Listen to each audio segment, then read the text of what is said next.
Hey everybody, and welcome back to my channel for this Thursday morning, afternoon or evening across the world where you may be at. And today I want to talk about photography and autism. It's a special passion, special interest of mine. Some of us on the autistic spectrum, not everybody on the autistic spectrum has a special interest or is interested in having a special interest. So let me just define that right now. I am extremely passionate in photography. I have been for quite a few years now. Since I was quite young, I've always liked to take family pictures of me and friends and other people, and especially the last few years since meeting Andy and now meeting Adam, I've been taking their pictures when I attend gigs, and I've become quite good at it, to be fair. And as an autistic woman, it's become a special passion, a special interest of mine. And it's just something I really enjoyed taking. I really enjoy doing when I go to gigs. I guess I use it as a coping strategy. It kind of helps me relax and let myself lower my anxiety into the scene and focus on the music and focus on the person and focus on the background, the environment. It helps me to self-regulate by taking these photos of either Andy or of Adam. And it's really enjoyable. It helps me to feel self-soothed, self-calm, self-grounded. It helps me to feel less anxious and overwhelmed and sensory overwhelmed. Because when you go into these pub, social clubs, environments, it can be very, very overwhelming with loud noises, loud crowds, lots of people, TVs and other music before they set up. So you kind of have to process everything. But for me, it's a case of I like to talk about my interests, and Andy and Adam are both fantastic at that. They both support me. They both encourage me to talk about my special interests, my autism, my campaigning, why I do it, etc. And being, I guess, a very amateur, very, very amateur beginner photographer, I've been taking photos of Andy and Adam now for probably, especially of Andy, I've known Andy 8 years, 9 years coming up this year.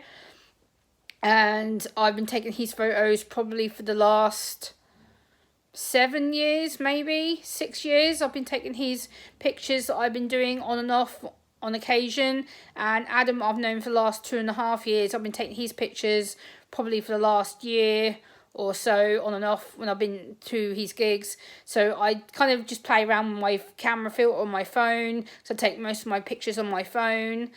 And so I like to play around with the camera filters, the colour filters, and obviously I use the natural light from the environment that I'm in, whether that's at a pub or a social club, or whether I'm out in the street, or whether we're out in a pub garden. I make the best of the natural light, the natural angles to how I take my pictures of either Andy or Adam. And it's just a case of grabbing them at the right angle, the right time, the right position, the right facial shot, the right background to make that picture more unique to itself. And I think for me, autism makes my interest more heightened, more developed, more intense. It's not just a normal, I don't want to say like I'm being obsessive, but it's more passionate, it's more intensified, it's more developed, it's more something that I jump into. I'm like, right, okay, I'm at this environment, I'm at this pub, I'm at this social club, I'm going to use my phone till it nearly dies to take photos, because that's how my brain kind of filters it. It's like, oh, you're having a really good time, but you want to take pictures for memories, or you want to take pictures because you've got a good angle, or you've got a good shot, or you've got good lighting, or, so my brain goes, oh, do this, do this, do this, do this, do this. I'm like, oh. And I literally just sit there, I'm like, right, he may be looking over here like that, oh, take. He may be standing over here, take. He may be looking down, oh, take. And it's just about the headshot, it's about the position, it's about the way they're standing, the way they're sitting, and the way that they position themselves within the camera shot, and how they basically rock out to their music. And I basically grab them at the opportunity that seems applicable or the right time to do so. So for me, I am very passionate about photography. It's been a very, very, very, very long time hobby of mine.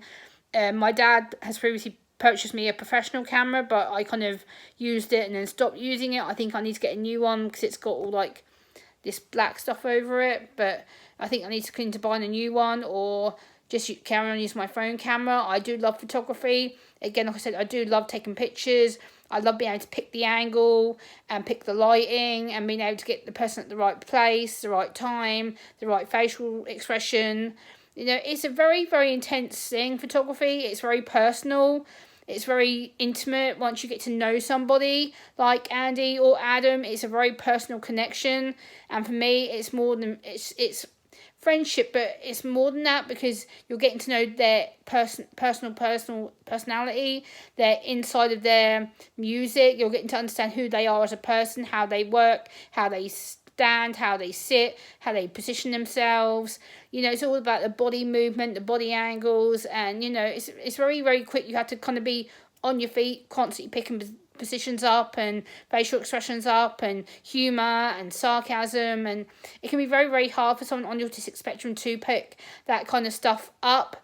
And I've kind of learnt that over time to help myself relax, self-ground, self-soothe, self-cope, to take pictures, and it kind of has become a lifetime hobby. I love taking pictures. Every time I see Adam or Andy, I will take their picture regardless, because I love to take pictures. It's just the way my brain processes it, the colour, the background, how they look, what their outfits are.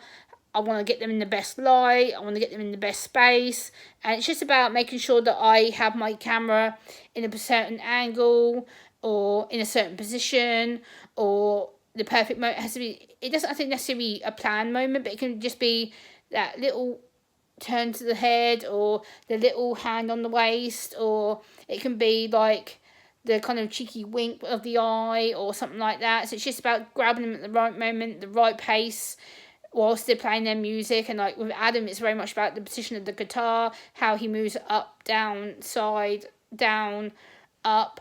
Like, so I try and grab him. And then with regards to Andy, it's about how he moves his microphone. So it's about how he moves the stand, how he moves the mic off the stand, how he uses it to balance, how he uses it to rock out. So it's about, again, grabbing the angle and making sure that I'm able to get him in the shot at the same time. But I really do enjoy doing amateur photography. It's a very, very amateur thing that I do. I'm not a professional. I'm nowhere near a professional level at all, let's be honest. But I love taking it. It's just a personal, fun hobby. It's something I'm very passionate about. I love it. I'm very, very creative. I love keeping my hands moving, doing something that's keeping me focused to lower my overstimulation and my anxiety. So photography is something that I would recommend for a lot of autistic or neurodivergent people, or even the neurotypical person who is into photography. I have just ordered myself a new photo album to start putting these photos in, because I do have over at the moment, especially of Andy, it's like 1,500 pictures, and of Adam it's like a couple of hundred. So yeah, I've got to start putting these pictures somewhere, because yeah, Gemma has a lot of pictures and she wants to carry and take them more. So therefore, Gemma needs somewhere storage, not just online storage, not just my flash drive storage, but I need an actual hardback storage facility where I can store my pictures without them being damaged or becoming creased or whatnot. So yeah, I hope you've enjoyed this little video, and I will see you on the next one. Bye guys.